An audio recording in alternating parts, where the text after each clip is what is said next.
No, all Bruins related gear is a tax write-off.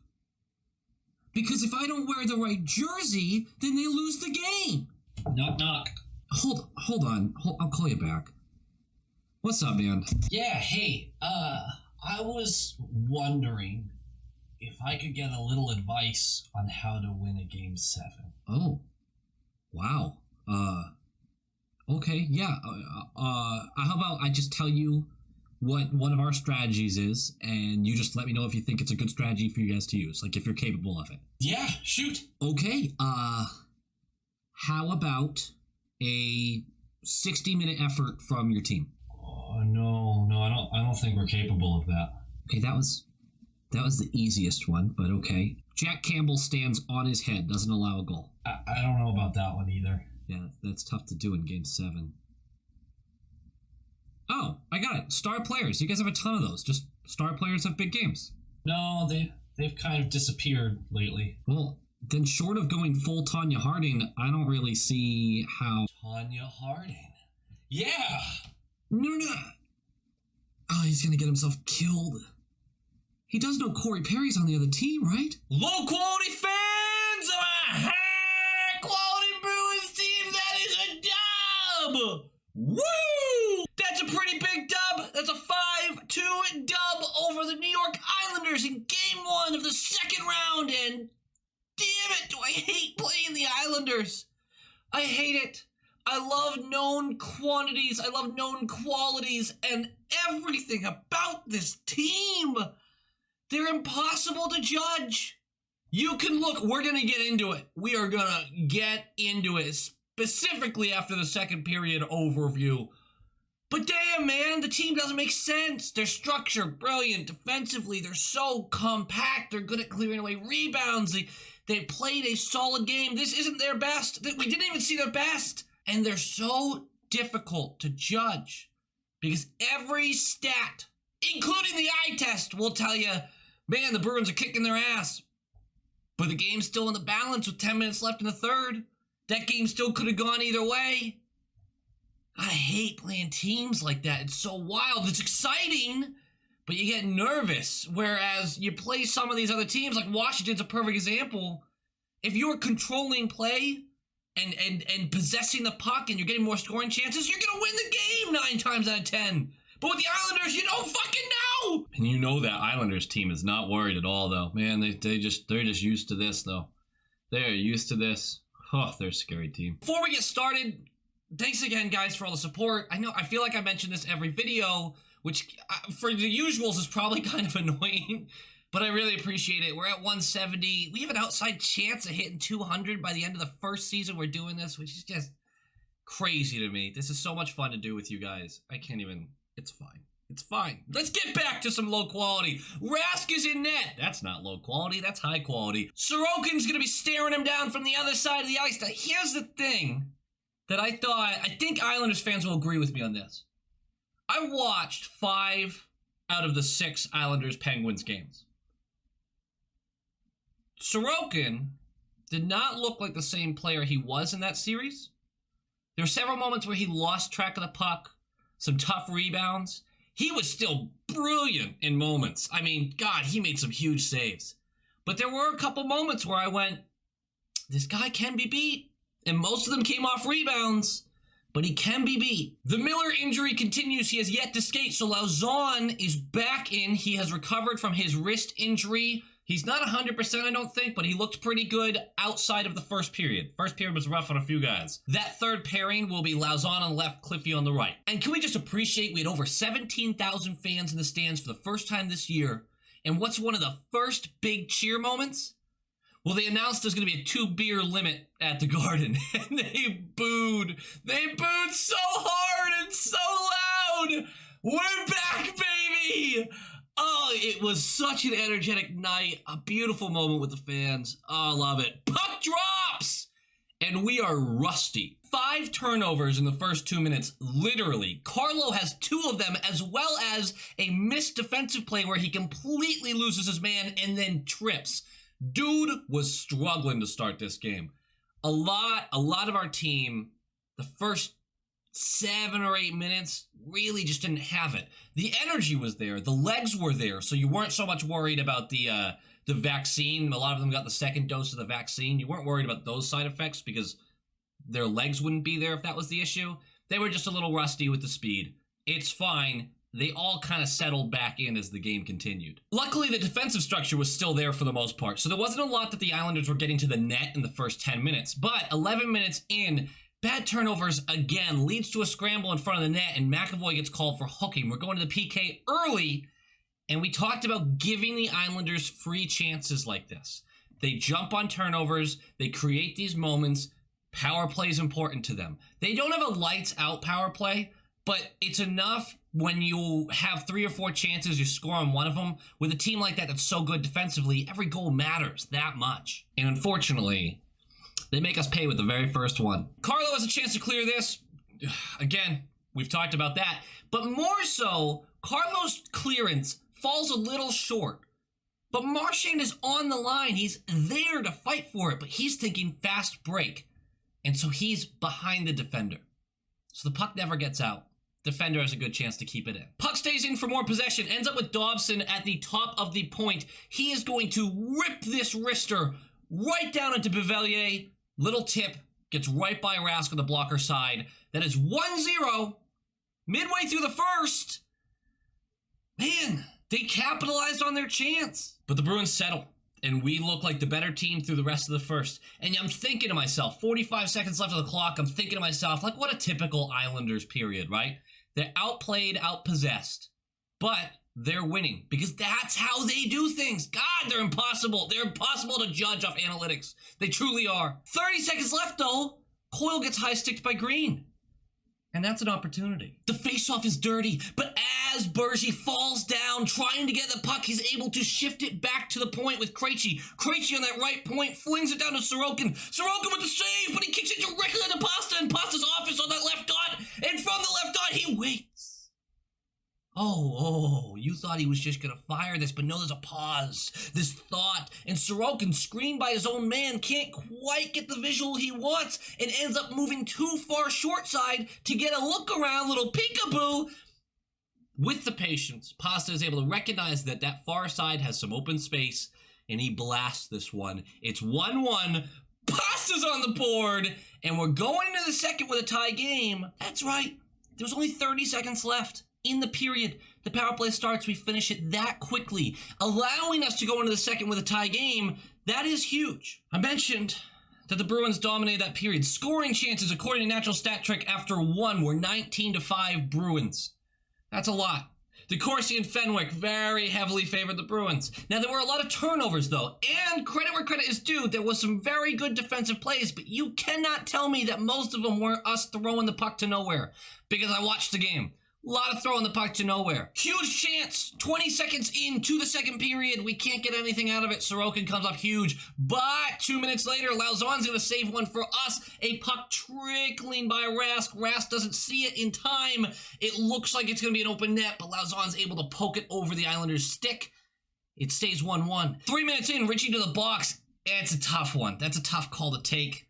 It seems like kind of a weak hook. But here we go. How about this? We killed that penalty. Halfway through that period, I took a look at some of the statisticals. The second line, Krejci, Hall, and Smith, out-chancing the Islanders 11-0 at 5v5. Crazy. Crazy. What's crazier is a lot of that had come against the Killer Bees line for the Islanders. The really hot line of Bevelier, Nelson, and Bailey for the Islanders that lit up the Pens. If we can win that matchup, and again, we're home, so we get the second change, but if we can win that matchup, we're doing pretty well. Oh, and we have we're going to have a couple of these moments, but Grizz, huge hit by Komarov, and we know Komarov walks that line of tough player, and some of these hits are like, no, this was a very legitimate, very clean hit, just a really solid body contact. It looks like some bad luck for Grizz, lower body, leg injury. It looks like the left leg got kind of tangled up there. He does come back after a quick visit to the dressing room. Something to watch, though. 11 minutes in to the second period. And how about some really nice offensive zone time? Nice possession and a full-line effort. Great keep-in. Lauzon, McAvoy, and Pasta basically play catch on the left side, up near the left point, to keep the puck. It looked like they were going to force it out, but it stays in. Pasta's gonna fling this down the left side of the boards around the net. Lauzon's gonna pinch in on the right side. Now he doesn't win a board battle cleanly, but he does get the tip on it to send it back to Marchand, who feeds Bergie in the slot. Bergie fires it. Sorokin the save, and Pasta's there for the rebound in his office again. It's a weirdly mirror goal when you talk about the rebound and trajectory of all that. 2-1. Pasta's got 2 already. It really looks like we're not going to beat Sorokin cleanly. It's got to be a rebound. I'm okay with that if we're going to keep getting these rebounds, though. And then a minute and a half later, and God, the Islanders just stick around, man. They don't let the game get away from them. You have what looks like an open net for Barzal, and the puck gets flipped over his stick. He can't really get his stick free from Clifton, and you go, oh, thank God. But the puck stays in the zone and gets cycled up to the point. Pelech is there, and he just takes a hammer shot. I mean, this is a missile top glove. Pretty sure I heard some iron on it. You want Ras to have this, right? Because it's getting beat clean from the point. He could see the puck the whole way, it seemed like. But this is a hell of a shot, man. This is a hell of a shot. It's 2-2. And you just want to lead against these guys, and you want a 2-goal lead, please. Period ends 2-2. There's a little extracurricular stuff after the whistle with Pollock and McAvoy getting into it. No penalties were given. We'll start the third even. But before we get there, I did mention that I hate playing the Islanders. And I did mention that after the second period, I was going to show you a thing or two. This is a tie game at 2-2. Let me read you a stat or two. There's a lot of them, so I don't want to memorize them all here. Okay, we're out shooting them 30-12. I don't buy into the shot totals. I really don't care. But the difference is we're out scoring chancing them. Out chancing them 27-7. That's more important. High danger chances, 7-1. Us. Money pucks deserve to win-o-meter. Says that we would win this game 80% of the time if it ended now. We're tied. Not enough? How about a heat map? I mean, come on. This team defies logic. The Islanders are so good at keeping things tight when look at this. They survive, man. It doesn't matter. The eye test tells you the Bruins should be winning. The advanced analytics tell you the Bruins should be winning. But at the end of the day, the players on the ice tell you this game should be tied. That's it. That's it. Scoreboard. That's all that matters. And it's crazy frustrating. Islanders love it, though. They love being the underdogs. They've always been the underdogs. I mean, look at the past couple of years in the playoffs. They like that feeling. One last little thing. Through 2 periods of play, when the Bergeron or the Krejci line has been out, our top 2 lines, these are the numbers. Shot attempts, 34-5, us. Shots on goal, 21-2, us. Scoring chances, 20-4, us. Goals, 1-0. I said Sorokin was having, not a good game. Not a good game by his standard that he set in the last series. My God, the guy is still really fucking good. Third period starts. Craig Smith isn't on the bench. DeBruska's taking shifts with that second line. And all of a sudden, the second line turns into not dominant. Scoring chances all of a sudden favor the Islanders when that second line is out. Possession. Just effort, actually. Not good. If Smith is out for a long time, I don't have an update yet, we are going to have a lot of trouble filling that slot. He's really been the little engine that could on that line. And I don't feel great about this. 4 minutes in, and we take a too many men penalty. Are you kidding me? It's 2-2 against a team that's struggling to create offensive chances, and you take that penalty, and it is the 4th, I think, of the playoffs for us. 4 too many men penalties? What? You can't do that and win playoff series. Look at this fun note. At least we put Richie in the box, who's been terrible, because Richie has looked terrible in this game. Do you know how when I say things or do things, the opposite happens? Well, we kill the penalty, and Richie gets fed the puck, right? Basically, we ice it, and Richie wins the race because he has a huge head start. He gets there, loses the board battle. He does, but he doesn't lose it cleanly. So there's enough pressure there for us to get in the zone, and it forces the Islanders to turn it over as they try to whip it up the boards. Krejci is the one who intercepts the pass. Clearance, really. And he feeds it to McAvoy, and McAvoy doesn't have to move. He just loads up, puck is on a platter, and he smashes this one very bottom left corner. Now, in the meantime, while that is happening, what does Richie do? He parks that big white ass right in front of Sorokin. Sorokin does not see this. He chooses the wrong side to peek around. McAvoy chooses the right side to shoot at, which is the left side. That is a 3-2 lead, and Richie was a huge part of it because he took the hits in front of the net. God, you gotta love some thick Richie. 5 minutes left in the game. It's a 1-goal game. Very much still possible the Islanders could take this one. But Pasta gets real personal. He gets upset. He gets tripped up. He thinks it deserves a call. I haven't spent any time looking at that. I don't care if it deserved a call or not because of the way the play ended. He gets up in the neutral zone, turns to the ref, clearly upset, and then turns back to see where the puck is, and he's listlessly just skating through the neutral zone. But he does put himself in a good position, about 10 feet from the scrum in the middle of the neutral zone, waiting to see what happens. And it just so happens the Islanders win this puck battle on the boards. But as Nelson tries to make a play out of it, it goes right to Pasta. And Pasta is being barreled down upon by Bailey. Problem is Bailey gets caught because as Bailey comes in, seeing that Pasta has the puck, he realizes defense probably more important, but that one moment of hesitation allows Pasta to just deke right through him, and when Bailey is flat-footed like that, he doesn't have the balance or the speed to actually make a play on the puck. So Pasta, this looked really impressive. This was actually probably easier than you think for him to do. I couldn't do it, but this is pretty child's play for him in that moment. He goes flying down the left side. There's still 2 defenders in front of him. We're also in the middle of a line change. Taylor Hall, I mean, he's not going to miss this opportunity, flies down the center of the ice, goes through the slot. 2 defenders both collapse on Hall. Hall sets a legal pick, I guess I would call it. He's allowed to take the ice in front of him, so he tries to force his way through the 2 defenders. But the defenders have backed off of Pasta as Pasta cuts into the slot. Just a little move to the right. As Hall's taking that space, he opens a window between the 2 defenders. Still screening Sorokin, though. And here we go. Pasta's going to hit that 10 times out of 10. Just snipes top corner. That is a 4-2 lead with 5 minutes left in the game. That's some insurance. Not only insurance, that's a hattie for Pasta. His second playoff hattie of his career, and it rained down for years. Oh, the crowd was so happy to be there. You'll notice that I've been critical of Sorokin about not being at the level that he was in the previous series, but a lot of these goals he was screened on. That matters. Again, the guy played a really good game.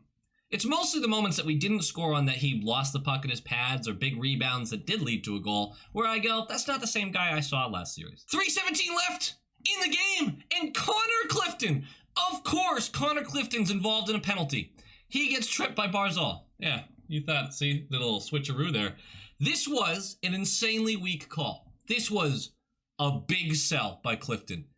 I could watch the replay, watch it. And it's a little smack by Barzal. Typical, very usual, tiny, I guess you call it a slash, but come on. He gets him in the ankle. Cliffy dives. Like, dives hard. The fact that this was called a trip, brutal. And there's a world where this is actually a power play for the Islanders because they call embellishment on Cliffy and nothing on Barzal because Jesus Christ, guys. But these bad calls happen. So 3:17 left. We get to kill 2 more minutes. After that penalty is over and served, they do pull the goalie. Hall will get the empty netter for a final score of 5-2. Of course, Hall gets one, which is just fun to see. That is a 1-0 series lead for the Boston Bruins over the New York Islanders. Game notes! Sorokin. Again.